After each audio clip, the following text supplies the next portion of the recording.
Hello and welcome back to Gapeys Garden. Today we're going to take a look at what I do with all of my peppers. I get a lot of questions every year when people see just how many pepper plants I grow, because it's kind of a lot. I think I grew, 30 something plants this year, and I have a lot of peppers. So one of the things I did, I think this might be the first year I've sold some of my peppers. I found someone locally that was looking for peppers, and I raised my hand and she bought 4 pounds of some super hot and some mild peppers from me. And I was thankful for that because I just had too many.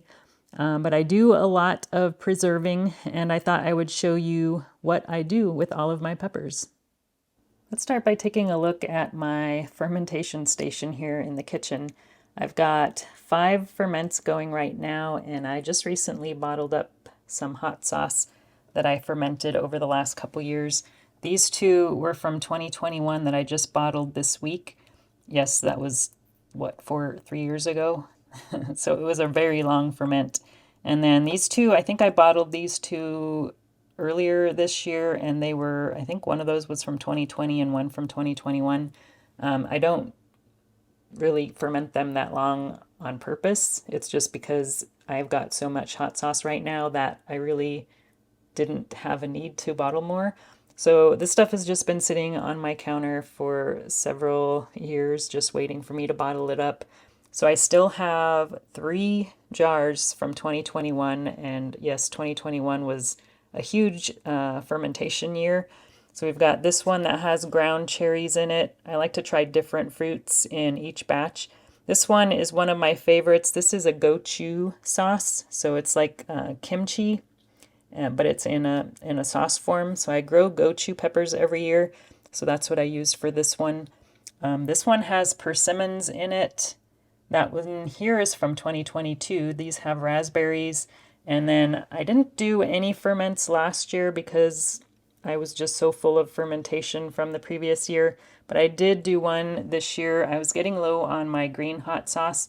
So I decided to grow a bunch of mustard hot peppers so that I could make this smoked super hot green sauce this year. But when I'm going to get around to bottling the rest of these is a very good question.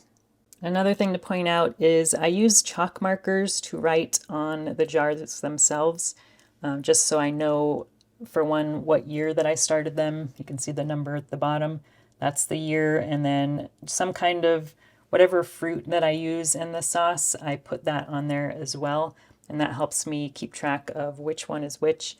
I also keep all of my ferments in a notebook where I wrote down all the ingredients that I put into each jar, so that I know what to put on the labels, because I do list the ingredients on each label, though it's very tiny print. When I said I had a lot of hot sauce, I was not joking. So this is the rest of my hot sauce collection, plus I've got a bunch of bottles in the fridge. I don't sell my hot sauce because really legally I need to have a license, and the license is not cheap to get, and I don't want to go through that hassle. Plus I think you need to have a commercial kitchen, which I do not have. So I only use these for gifting. I also send these out to members of my YouTube channel. So if you are a paid member, you might get one of these hot sauces. So behind all these fermented hot sauces, we've got some more goodies that I've preserved over the years. This is my favorite use of jalapenos. This is called Cowboy Candy, and I've done a video on this before, I think last year, and I'll put a link to that in the description. But this is my favorite use of jalapenos. This is super good stuff. It's a really great condiment, awesome on burgers. But you basically slice up the jalapenos and then cook them up in vinegar, sugar, and some spices and can it, and you got cowboy candy. Behind that, we've got a few jams and jellies that I've canned over the years, and I do like to spice up my jams and jellies with some peppers. This one here is one that I made in 2021 that has some Scotch bonnet peppers in it that I grew that year. Every year I grow different peppers, so I'm always doing different flavor profiles with the jams and jellies that I do. This season I made a plum jam with some of my hot peppers. I've got a whole bunch more canned goods up here on the top shelf. This one here is a salsa that I made this year, and I'm using some new labels this year that are circle that go on the top. I think I like these a lot better. But I do a lot of peppers in my salsa. So this one is kind of a, I don't know, fairly hot salsa that I made this year. But that is also one thing I do with some of my peppers. One thing I'm doing a lot of this year is dehydrating them in my Excalibur dehydrator.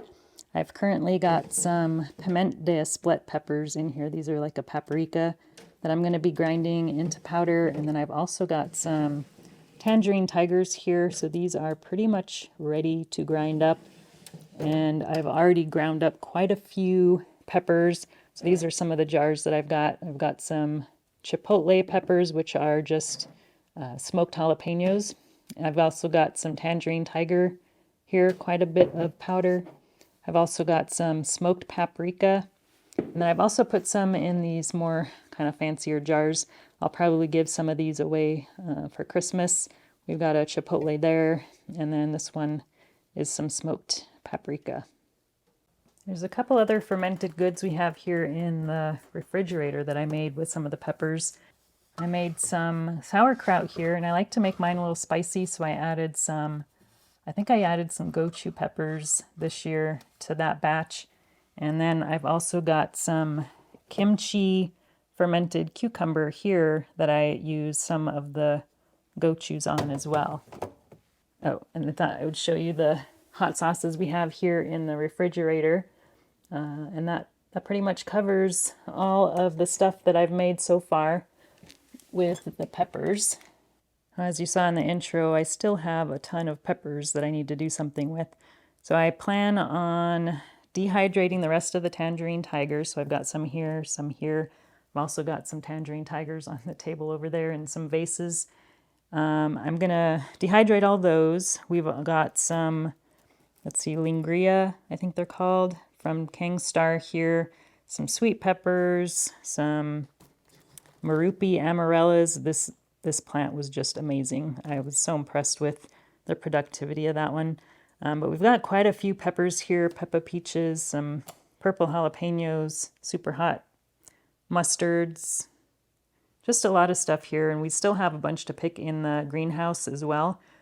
So I plan on doing probably not all of them, but for the most part, I think I'm going to do a big batch of pepper relish. I found a recipe online. I'll put a link to it in the video if you're interested in checking it out. But it looks like a really neat recipe that is going to be a good way to use up the rest of my peppers. So we'll see how that turns out. I'll probably just do a whole mix of all these different varieties in there, and we'll see how it comes out. If you grow a lot of peppers and have any suggestions on some other things I could do with mine, please let me know, because I'm always looking for different recipes and ways to use my huge pepper harvest. Thanks for watching, and we'll talk to you again soon. If you enjoyed this video, please like and subscribe. You can also find me on Instagram, Twitter, and Facebook.